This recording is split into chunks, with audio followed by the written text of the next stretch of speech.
बहुत नमस्कार दोस्तों, आपका स्वागत है आपके अपने YouTube channel DVC arts classes में। आज के इस वीडियो में क्लास 12th इंटर बोर्ड परीक्षा 2026 के लिए हिंदी का वायरल ऑब्जेक्टिव ऑब्जेक्टिव क्वेश्चन लाए है। तो बुक का चोर प्रश्न है, आप लोग ये प्रश्न आपको देख लेते हैं। यहाँ से आपको 70 ऑब्जेक्टिव क्वेश्चन कराने वाले हैं। 70 में से आप 60 ऑब्जेक्टिव क्वेश्चन का आपको जवाब दे देते हैं तो 100% मान लेंगे आपको तैयारी हुआ है। अब 70 में से आप कितना ऑब्जेक्टिव क्वेश्चन का जवाब दे पाते हैं, आज के इस वीडियो में अपना तैयारी को जान सकते हैं। यह यहाँ से आपको 20 या 15 प्लस आपको क्वेश्चन आपको देखने के लिए बोर्ड परीक्षा में मिलेंगे। पढ़ो वही जो परीक्षा में आए, पढ़ो वही जो परीक्षा में आए। जितना भी ऑब्जेक्टिव क्वेश्चन करा रहा है सभी वायरल ऑब्जेक्टिव क्वेश्चन 2026 के बोर्ड परीक्षा में इससे बाहर एक भी प्रश्न नहीं पूछ सकता है, नहीं पूछा जाएगा। तो इसीलिए इस चैनल से आप लोग जुड़कर अच्छे तरीके से है ना तरीके को बेहतर बनाइए। और हिंदी का क्लास 12th का हिंदी का वायरल ऑब्जेक्टिव 70 ऑब्जेक्टिव क्वेश्चन लाए है कि अब बुक और है ना बुक और ग्रामर का दोनों का ऑब्जेक्टिव क्वेश्चन है। 100% यहाँ पर लिखा है 100%। जितना भी हम क्लास करा रहे हैं इस क्लास से बाहर एक भी प्रश्न पूछा नहीं जाएगा। तो इसलिए सभी क्लास को आप लोग अच्छे तरीके से याद कर लीजिए और इस क्लास को शुरू से लेकर अंत तक देखिए और सभी ऑब्जेक्टिव क्वेश्चन को आप लोग याद कर लीजिएगा अच्छे तरीके से, ठीक है ना। तो चलिए, बोर्ड पे 2026 के लिए काफ़ी ज़्यादा इंपॉर्टेंट प्रश्न रहने वाला है। चलिए, पहला आपका सवाल है, पहला क्वेश्चन है आपका सामने। पहला क्वेश्चन है ना, पहला क्वेश्चन है तुलसी का जन्म कब हुआ था, है ना। तुलसी का दास का जन्म कब हुआ था पूछा गया है। तुलसीदास का जन्म पूछा गया है। तो तुलसीदास का जन्म कब हुआ था मेरे दोस्त? तो तुलसीदास का जन्म हुआ था 1543 ईस्वी में तुलसीदास का जन्म हुआ था। ऑप्शन का ये हो जाएगा, तुलसीदास का जन्म 1543 ईस्वी में तुलसीदास का जन्म हुआ था। मृत्यु पूछेगा तो मृत्यु पूछेगा तब 1600 है ना, 1623 ईस्वी में तुलसीदास का मृत्यु हो गया था। चलिए अगला क्वेश्चन देखते हैं, तुलसीदास का जन्म कहाँ हुआ था। तुलसीदास का जन्म कहाँ हुआ था पूछा गया। तुलसीदास का जन्म कहाँ हुआ था, तो जन्म तो बता दिए 1500 है ना, 1543 ईस्वी में तुलसीदास का जन्म हुआ था। लेकिन कहाँ पर हुआ था, तो राजपुर बंदा उत्तर प्रदेश में, राजपुर बंदा उत्तर प्रदेश में तुलसीदास का जन्म हुआ था। राजपुर बंदा उत्तर प्रदेश में तुलसीदास का जन्म हुआ था। ऑप्शन ए बिल्कुल करेक्ट आंसर हो जाएगा। अगला क्वेश्चन देखते हैं, तुलसीदास का निधन कब हुआ था, ठीक है। तुलसीदास का निधन आपको पूछा है तो निधन बताए ना, 1623 है ना, 23 ईस्वी में जन्म हुआ था। ऑप्शन का ये हो जाएगा 1623 ईस्वी में तुलसीदास का निधन हो गया था। अगला क्वेश्चन देखते हैं, तुलसी का मूल नाम क्या है ना। तुलसीदास का मूल नाम आपको बताना है। तुलसीदास का मूल नाम राम बोला है। ऑप्शन का ये हो जाएगा, तुलसीदास का मूल नाम राम बोला, ऑप्शन ए। चलिए अगला क्वेश्चन देखते हैं, तुलसी की माता का नाम क्या है। तुलसी की माता का नाम आपको बताना है। तो तुलसी की माता का नाम क्या है, तो आपको याद रखिएगा। ऑप्शन ए में दिया गया कलसी, ऑप्शन बी में दिया गया फुलसी, ऑप्शन सी में दिया गया मलसी, ऑप्शन डी में गया अलसी। तो अगर बताना है तुलसी का है ना माता का नाम क्या है, तुलसीदास का माता का नाम हुलसी है। ऑप्शन ए बी हो जाएगा हुलसी, तुलसीदास की माता का नाम हुलसी है। अगला कुछ देखते हैं, बरवे रामायण है ना, बरवे रामायण किनकी रचना है। बरवे रामायण किनकी रचना है, तुलसीदास की रचना, याद रखिएगा। बरवे रामायण तुलसीदास की रचना है। ऑप्शन बी हो जाएगा, बरवे रामायण तुलसीदास की रचना है। 70 ऑब्जेक्टिव क्वेश्चन कराने वाले वायरल 70 ऑब्जेक्टिव क्वेश्चन, 70 में से आप लोग 60 प्लस आपको सही करके दिखाना है। आप कमेंट बॉक्स में ज़रूर बताइएगा और हर एक ऑब्जेक्टिव क्वेश्चन का कमेंट बॉक्स में पिन करते चलिए, है ना। 6 का आंसर दे रहे थे, 6 का ए लिखकर आप इसे आंसर देते चलिए, ठीक है ना। चलिए अगला क्वेश्चन देखते हैं, तुलसी के पिता का नाम क्या था। तुलसी के पिता का नाम, और सभी ऑब्जेक्ट को आप देखते हैं कौन कितना सही किए हैं, हम सभी देखते हैं, ठीक है ना, क्लास खत्म होने के बाद, है ना। चलिए तुलसी के पिता का नाम आपको बताना है। तो तुलसी की माता का नाम तुलसी देवी और माता पिता का नाम को बताना है तो आत्मा दुबे, आत्मा दुबे। तो ऑप्शन का बी हो जाएगा आत्मा दुबे। चलिए 8 नंबर क्वेश्चन है, तुलसी के पद कहाँ से उद्धृत है। कहाँ से उद्धृत है, कहाँ से लिया गया है, ठीक है ना। तो तुलसी का पद कहाँ से उद्धृत है, तो याद रखना है विनिमय, है ना, विनय पत्रिका से उद्धृत है। ऑप्शन बी हो जाएगा, विनिमय पत्रिका से उद्धृत है। चलिए अगला क्वेश्चन देखते हैं। अगला क्वेश्चन आपको याद रखिएगा, चलिए अगला क्वेश्चन 9 नंबर क्वेश्चन है, तुलसी को किस दासी ने पाला था, है ना। तुलसी को किस दासी ने पाला था, चुनिया ने पाला था। याद रखिएगा चुनिया, ऑप्शन है ना बी हो जाएगा, चुनिया ने पाला था। ऑप्शन बी इसका करेक्ट आंसर हो जाएगा, चुनिया ने पाला था। अगला क्वेश्चन देखते हैं, तुलसी के दीक्षा गुरु कौन थे।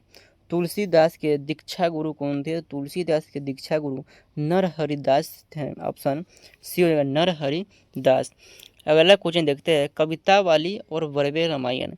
कविता वाली और वरवे रामायण किनकी रचना है। तो कविता वाली और वरवे रामायण तुलसीदास की रचना है। याद रखिएगा तुलसीदास की रचना कविता वाली और वरवे रामायण तुलसीदास की रचना है। ऑप्शन बी हो जाएगा। अगला क्वेश्चन देखते हैं, तुलसी के शिक्षा गुरु कौन है। तुलसी के शिक्षा गुरु है तो शिक्षा गुरु शेख सनातन, है ना। शिक्षा गुरु शेख सनातन दास। और दीक्षा गुरु पूछेगा तो नरहरिदास। तो शिक्षा गुरु शेख सनातन और दीक्षा गुरु नरहरिदास। तो ऑप्शन बी इसका हो जाएगा, शिक्षा गुरु नरहरिदास हो जाएगा। अगला क्वेश्चन है, तुलसी की पत्नी का नाम क्या है। तुलसीदास के पत्नी का नाम पूछा है। तुलसीदास के पत्नी का नाम आपको याद रखिएगा, रत्नावली। ऑप्शन बी हो जाएगा, रत्नावली तुलसीदास के पत्नी का नाम है। अगला क्वेश्चन देखते हैं, तुलसी ने काशी में कितने वर्ष तक अध्ययन किया था। तुलसी ने काशी में कितने वर्ष तक अध्ययन किया था। 15 वर्ष तक तुलसी ने काशी में अध्ययन किया था। ऑप्शन बी हो जाएगा करेक्ट आंसर। तुलसी के, है ना, ससुर है, ये ससुर हो जाएगा। तुलसी के ससुर का नाम क्या है। तो तुलसी के ससुर का नाम दीनबंधु, है ना, दीनबंधु पाठक, दीनबंधु पाठक। ऑप्शन बी है ना, ऑप्शन ए हो जाएगा, दीनबंधु पाठक। याद रखिएगा। अगला क्वेश्चन देखते हैं, रामचरितमानस की रचना कब प्रारंभ हुई। प्रारंभ कब शुरू हुई थी। तो शुरू हुआ था, ऑप्शन ए हो जाएगा 1631 ईस्वी में शुरू हुआ था। 1631 ऑप्शन ए हो जाएगा। और पूर्ण कब हुआ था। तो पूर्ण 1633 ईस्वी में, 1633 ईस्वी में पूर्ण हो गया था। याद रखिएगा। चलिए अगला क्वेश्चन देखते हैं, तुलसी ने अपने, है ना, तुलसी ने अपने समकालीन किस दो प्रयोग, है ना, किस दो भाषाओं को प्रयोग किया है। तो किस दो भाषाओं को प्रयोग किया है। तो अवधी और ब्रज भाषा को प्रयोग किया है। याद रखिएगा अवधी और ब्रज भाषा को। रामचरितमानस का सृजन कब पूर्ण हुआ था। रामचरितमानस का सृजन आपको पूछा है कब पूर्ण हुआ था। तो याद रखिएगा, बताए ना कब पूर्ण हुआ था। 1633 ईस्वी में पूर्ण हुआ था। और कब प्रारंभ हुआ था। तो 1631 ईस्वी में। रामचरितमानस का निर्माण किस दिन हुआ था। तो रामचरितमानस का निर्माण रामनवमी मंगलवार को हुआ था। रामनवमी मंगलवार को आरंभ हुआ था। और पूर्ण कब हुआ था। तो विवाह पंचमी के दिन पूर्ण हुआ था। रामचरितमानस किस दिन पूर्ण हुआ था। पूछे गया कुछ, रामचरितमानस किस दिन पूर्ण हुआ था। विवाह पंचमी के दिन पूर्ण हुआ था। ऑप्शन ए हो जाएगा, विवाह पंचमी के दिन पूर्ण हुआ था। विनय पत्रिका किस भाषा में लिखित है ना। विनय पत्रिका किस भाषा में लिखित है। तो याद रखिएगा, है ना, विनय पत्रिका ब्रज भाषा में लिखित है। ऑप्शन बी हो जाएगा, ब्रज भाषा में लिखित है। अगला क्वेश्चन देखते हैं, रामचरितमानस किस भाषा में, है ना, लिखा गया था। रामचरितमानस विनय पत्रिका ब्रज भाषा, रामचरितमानस अवधी भाषा। तो याद रखिए हो जाएगा, अवधी भाषा में लिखा गया रामचरितमानस का। अगला क्वेश्चन देखते हैं, कृष्ण कहाँ बैठकर भोजन करते थे। कृष्ण कहाँ बैठकर भोजन करते हैं। तो नंद की गोद में बैठकर भोजन करते हैं। ऑप्शन ए हो जाएगा, नंद की गोद में बैठकर भोजन करते हैं।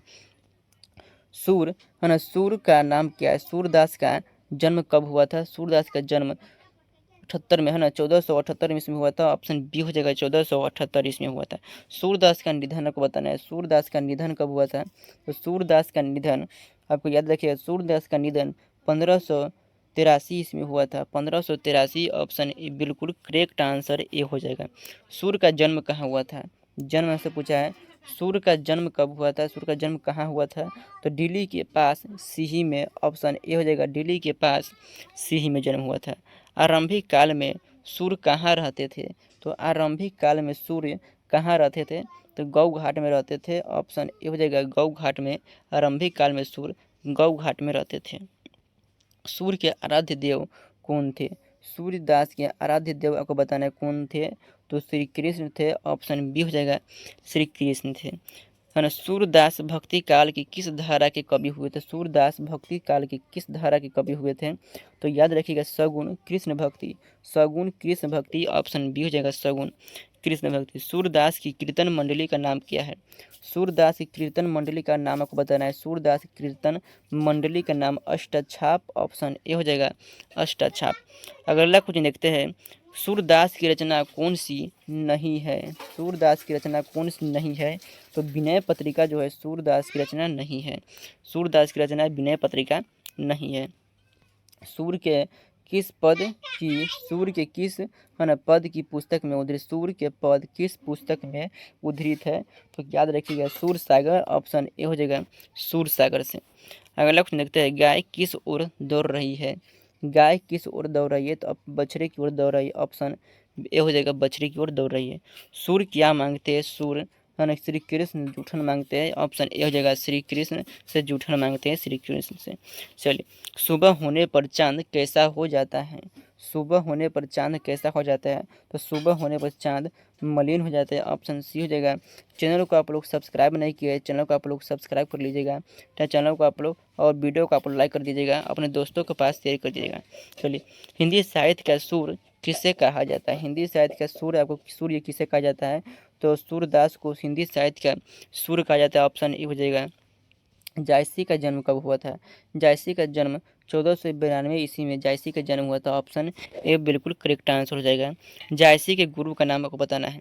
जायसी के गुरु का नाम क्या हो जाएगा? जायसी गुरु शेख मोहिदी और शेख सैयद, शेख मोहिदी और सैयद, ऑप्शन ए हो जाएगा शेख मोहिदी और सैयद। अगला कुछ देखते हैं, हीरामन तोता है ना क्या था? हीरामन तोता किया था। हीरामन तोता आपको बता रहा है, हीरामन तोता क्या था? रत्नसेन का विद्वान मंत्री, ऑप्शन बी हो जाएगा रत्नसेन का विद्वान मंत्री था। रत्नसेन कहाँ का राजा था? रत्नसेन को बताना है कहाँ का राजा था? तो रत्नसेन चित्तौड़ का राजा था, ऑप्शन बी हो जाएगा रत्नसेन चित्तौड़ का राजा था।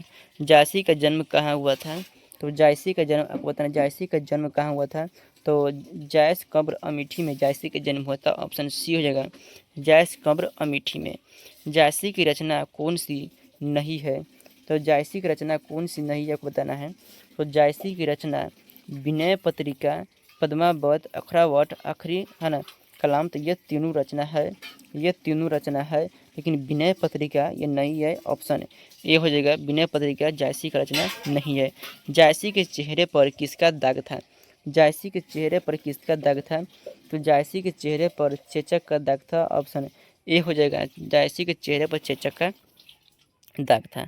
अगला कुछ देखते हैं, प्रेम की पीर का कवि किसे कहा जाता है? तो प्रेम के पीर के कवियों को बताना है। तो प्रेम के पीर के कवि है किसे कहा जाता है? तो प्रेम के पीर कवि मलिक मोहम्मद जायसी को कहा जाता है, ऑप्शन याद रखिएगा डी हो जाएगा मलिक मोहम्मद जायसी को प्रेम का पीर के कवि कहा जाता है। जायसी ने स्वयं को क्या कहा है? जायसी ने स्वयं को क्या कहा है? तो जायसी ने स्वयं को एक आँख वाला, दो आँख वाला है ना, एक कान वाला, दो कान वाला। तो जायसी ने स्वयं को क्या कहा है? तो जायसी ने स्वयं को एक आँख वाला कहा है, याद रखिएगा ऑप्शन ए हो जाएगा जायसी ने स्वयं को एक आँख वाला कहा है। अगला क्वेश्चन देखते हैं, है ना। अगला क्वेश्चन है, चित्ररेखा के कवि कौन है? चित्ररेखा के कवि कौन है पूछा है। तो चित्ररेखा के कवि मलिक मोहम्मद जायसी हो जाएगा, ऑप्शन जो है सी हो जाएगा मलिक मोहम्मद जायसी चित्ररेखा के कवि हो जाएगा, मलिक मोहम्मद जायसी चित्ररेखा के कवि हो जाएंगे। अगला क्वेश्चन देखते हैं, जायसी ने प्रेम कथा को कैसे धोया है? जायसी ने प्रेम कथा को कैसे धोया है? तो आंसुओं से, ऑप्शन डी हो जाएगा आंसू मतलब आंसू से धोया है, ऑप्शन डी से करेक्ट आंसर हो जाएगा, याद देखिएगा। चलिए अगला क्वेश्चन देखते हैं, जायसी के पिता का नाम क्या है? जायसी के पिता का नाम आपको बताना है। जायसी के पिता का मलिक शेख ममरेज, मलिक शेख ममरेज जायसी के पिता का नाम है। अगला है ना इसका ये हो जाएगा। अगला क्वेश्चन देखते हैं, 49 नंबर क्वेश्चन देखते हैं। 49 नंबर क्वेश्चन है, जायसी किस धर्म को मानते थे? जायसी किस धर्म को मानते थे? तो सूफी धर्म को मानते थे, याद रखिएगा जायसी जो सूफी धर्म के मानते थे, ऑप्शन सी हो जाएगा जायसी सूफी धर्म को मानते थे। अगला कुछ देखते हैं, प्रथम करवक कहाँ से उद्धृत है? प्रथम करवक कहाँ से लिया गया है? तो पद्मावत के स्तुति खंड से, पद्मावत के स्तुति खंड से लिया गया है, ऑप्शन याद रखिएगा ए स्तुति खंड से लिया गया है। अगला क्वेश्चन देखते हैं, किस अस्पताल में दिनकर का निधन हुआ था? तो किस अस्पताल में दिनकर का निधन हुआ था? तो बिलिंगडन नर्सिंग होम में, बिलिंगडन नर्सिंग होम में दिनकर का निधन हुआ था। ऑप्शन डी हो जाएगा बिलिंगडन नर्सिंग होम में। तो बुक से आपको 51 क्वेश्चन है और 51 क्वेश्चन बुक से और 19 क्वेश्चन अब ग्रामर से यहाँ से मिलेंगे। तो आप लोग बुक में से आप कितना सही किए 51 में से आप लोग कमेंट बॉक्स में जरूर बताइए, कमेंट बॉक्स में, ठीक है ना। और 19 क्वेश्चन आपको ग्रामर से देखने को मिलेगा। तो चलिए ग्रामर से क्वेश्चन है, आपको पहला क्वेश्चन है, विद्यासागर कौन सा समास है? विद्यासागर आपसे पूछा है कौन सा समास है, तो समास का ट्रिक हम बताए थे। विद्यासागर कौन सा समास है, ट्रिक आपको नहीं देखे, ट्रिक का क्लास नहीं देखे हैं तो इसी डिस्क्रिप्शन में उस वीडियो का लिंक दे देंगे। समास का ट्रिक आप जो देख लीजिएगा वीडियो को नहीं देखे है तो, या सर्च कीजिए डी है ना समास ट्रिक, है ना समास trick by DVC arts classes, समास trick by DVC arts classes search कीजिएगा, यूट्यूब पर चलाएगा वीडियो, देख लीजिएगा, ठीक है। तो ट्रिक की वीडियो नहीं देखे या हम इसी चैनल के डिस्क्रिप्शन में या कमेंट बॉक्स में हम पिन कर देंगे वीडियो का लिंक। चलिए, तो आपको बताए थे ना विद्यासागर कौन सा समास है? तो विद्यासागर जिस विद्या के सागर, जिसमें विद्या के सागर, तो कारक चिन्ह आया, कारक चिन्ह जिसमें आया वो कौन सा समास हो जाएगा? तो तत्पुरुष समास हो जाएगा। तो ऑप्शन सी हो जाएगा, तत्पुरुष समास हो जाएगा। और जिस भी शब्द में संख्यावाचक होगा द्विगु समास, और जो दोनों पद प्रधान हो जैसे माता पिता भाई बहन, वो द्वंद्व समास हो जाएगा। चलिए, हम ऐसा क्यों नहीं कर सकते हैं? हम ऐसा क्यों नहीं कर सकते हैं क्या है? तो ये प्रश्न पूछ रहा है, क्यों नहीं कर सकते प्रश्न पूछ रहा है। तो प्रश्नवाचक सर्वनाम हो जाएगा, ऑप्शन ये हो जाएगा, प्रश्नवाचक सर्वनाम हो जाएगा। कम्मल का पर्यायवाची शब्द को बताना है। तो कम्मल का पर्यायवाची शब्द क्या हो जाएगा? कम्मल का पर्यायवाची शब्द, तो कम्मल का पर्यायवाची शब्द होता है जलज, ऑप्शन है ना जलज, ऑप्शन बी हो जाएगा जलज। कमल का पर्यायवाची शब्द होता है, याद रखिएगा। अगला क्वेश्चन देखते हैं। अगला क्वेश्चन है, गिरा हुआ के लिए एक शब्द होगा। गिरा हुआ के लिए आपको बताना है ना। गिरा हुआ के लिए एक शब्द क्या होगा? तो गिरा हुआ के लिए एक शब्द होगा, है ना पतित, ऑप्शन सी हो जाएगा पतित। गिरा हुआ के लिए एक शब्द होता है पतित। अगला क्वेश्चन देखते हैं, कृत्रिम शब्द का विलोम होगा। कृत्रिम शब्द का विलोम आपको बताना है। कृत्रिम शब्द का विलोम होगा प्राकृतिक, ऑप्शन बी हो जाएगा कृत्रिम का शब्द का विलोम प्राकृतिक होता है, याद रखिएगा। चलिए अगला क्वेश्चन देखते हैं, त्रिलोक शब्द में कौन सा समास है? त्रिलोक, त्रिलोक, त्रि का मतलब तीन आया, संख्यावाचक सर्वनाम आया, संख्यावाचक सर्वनाम आया, संख्यावाचक जिस भी समास में आए, जिस भी शब्द में आए वो कौन सा समास होगा? तो द्विगु समास, ऑप्शन बी हो जाएगा द्विगु समास हो जाएगा। और बहुब्रीहि किसे कहते हैं? जिस भी शब्द में, जिस भी शब्द में भगवान का नाम है वो बहुब्रीहि है, लेकिन इसका ऑप्शन जो है ना बी हो जाएगा, याद रखिएगा बी इसी करेक्ट आंसर हो जाएगा। चलिए अगला क्वेश्चन देखते हैं, जो बहुत बोलता है उसे एक शब्द में क्या कहा जाता है? जो बहुत बोलता है क्या होता है? जो बहुत बोलता है उसे एक शब्द में वाचाल कहते हैं, ऑप्शन ए हो जाएगा। एक शब्द में जो बहुत बोलता है उसे एक शब्द में वाचाल कहते हैं, ऑप्शन ए हो जाएगा। अगला क्वेश्चन देखते हैं, नयन का संधि विच्छेद क्या होगा? नयन का संधि विच्छेद आपको बताना है। ने, है ना ने धन अन से बनता है नयन, ने धन अन से बनता है नयन। तो ऑप्शन ए में दिया है ने धन अन से बनता है नयन, ऑप्शन ए बिल्कुल करेक्ट आंसर हो जाएगा। आर्द्र का विपरीतार्थक, आर्द्र का आर्द्र मतलब होता है ना पर्यायवाची शब्द, आर्द्र का सन, आर्द्र का शुष्क हो जाएगा, ऑप्शन शुष्क, ऑप्शन ए हो जाएगा आर्द्र का शुष्क। अगला क्वेश्चन, ईंट से ईंट बजाना मुहावरे का अर्थ हो जाएगा। तो ईंट से ईंट बजाना मुहावरे का अर्थ है विनाश करना, ऑप्शन बी जगह विनाश करना। ईंट से ईंट बजाना मुहावरे का अर्थ होता है विनाश करना। अगला क्वेश्चन देखते हैं, चंचल का स्त्रीलिंग है ना रूप क्या होगा? तो चंचल का स्त्रीलिंग रूप बताना है। तो चंचल का स्त्रीलिंग क्या होता है? चंचला, ऑप्शन बी जगह चंचला, ऑप्शन बी जगह चंचला का स्त्रीलिंग रूप चंचला हो जाएगा। अगला क्वेश्चन देखते हैं, वह घर से बाहर आया किस कारक का उदाहरण है? तो घर से बाहर आया, घर को त्याग कर बाहर आया, घर को छोड़ कर बाहर आया। तो घर को छोड़कर बाहर आया, कौन सा वृक्ष से पत्ता गिरता है? हिमालय से गंगा बहता है, हिमालय से गंगा निकलता है, कौन सा कारक हुआ? तो बताए मैंने बताया था हिंदी का, है ना ये कारक का ट्रिक वीडियो डालने वाला इस चैनल पर। तो कारक का ट्रिक देखने के चैनल को आप लोग सब्सक्राइब कर रखिए, तभी आप कारक का ट्रिक देख पाइएगा। चलिए, तो घर से है ना घर से बाहर आया कौन से कारक हो जाएगा, तो अपदान कारक हो जाएगा, याद रखिएगा अपदान कारक, ऑप्शन सी हो जाएगा अपदान कारक। अगला कुछ देखते हैं, उपवन शब्द में उपसर्ग हो जाता है। उपवन शब्द में उपसर्ग कौन सा हो जाएगा, उप प्लस और उप प्लस अन से बनता है उपवन, तो ऑप्शन क्या उप हो जाएगा, ऑप्शन बी हो जाएगा उपवन। चलिए अगला कुछ देखते हैं, सुक्रम शब्द में उपसर्ग है, सुक्रम शब्द में उपसर्ग कौन सा होगा, सुक्रम, तो सुक्रम में उपसर्ग होता है सु धन क्रम से बनता है सुक्रमक, तो सु उपसर्ग हो जाए सु, ऑप्शन ए हो जाएगा सु। चलिए अगला देखते हैं, प्रकाशित शब्द में, प्रकाशित शब्द में प्रत्यय होगा, तो प्रकाशित शब्द में प्रत्यय होता है प्र जो काशित से बनता है, तो ऑप्शन प्रकाशित ईत हो जाएगा, तो प्रकाशित ईत, तो ऑप्शन है ना ये हो जाएगा ईत। देखिए इस हर्षिंग है तो इसमें हर्षिंग, लेकिन इधर से रहता है, इधर से सी में रहता है, इधर से तो डबल है ना दीर्घई होता है, लेकिन इधर से है तो ये सिर्फ हर्षिंग हो जाएगा। ठीक है, तो याद रखिएगा ऑप्शन ए हो जाएगा। अगला क्वेश्चन देखते हैं, दुर्गम शब्द में दुर्गम शब्द का विलोम होगा, दुर्गम शब्द का विलोम हो कौन सा हो जाएगा, दुर्गम का विलोम सुगम होता है, ऑप्शन बी याद रखिएगा, ऑप्शन बी हो जाएगा दुर्गम का सुगम, ऑप्शन बी हो जाएगा। चलिए अगला क्वेश्चन देखते हैं, अगला क्वेश्चन है, अनुकूल शब्द का विलोम होगा प्रतिकूल, अनुकूल शब्द का विलोम होता है प्रतिकूल, याद रखिएगा अनुकूल के प्रतिकूल, ऑप्शन ए हो जाएगा अनुकूल के प्रतिकूल हो जाएगा। चलिए अगला क्वेश्चन देखते हैं, विराम शब्द का विलोम होगा, विराम आपको बताना है विराम शब्द का विलोम क्या होगा, तो विराम का अनुराग होगा, ऑप्शन अनुराग, ऑप्शन बी हो जाएगा अनुराग। चलिए अगला क्वेश्चन देखते हैं, उज्जा का उच्चारण स्थानक बताना है ना, ज का उच्चारण स्थान 1970 इसमें 70 होगा, 70 इसमें है ना 70 होगा। ज का उच्चारण स्थान कौन सा का, ज का उच्चारण स्थान बताना है, ज का उच्चारण स्थान तालु हो जाएगा, ऑप्शन बी हो जाएगा ज का उच्चारण स्थान तालु हो जाएगा। तो आज की क्लास में हम कितने ऑब्जेक्टिव क्वेश्चन कराए हैं, 70 ऑब्जेक्टिव क्वेश्चन कराए हैं।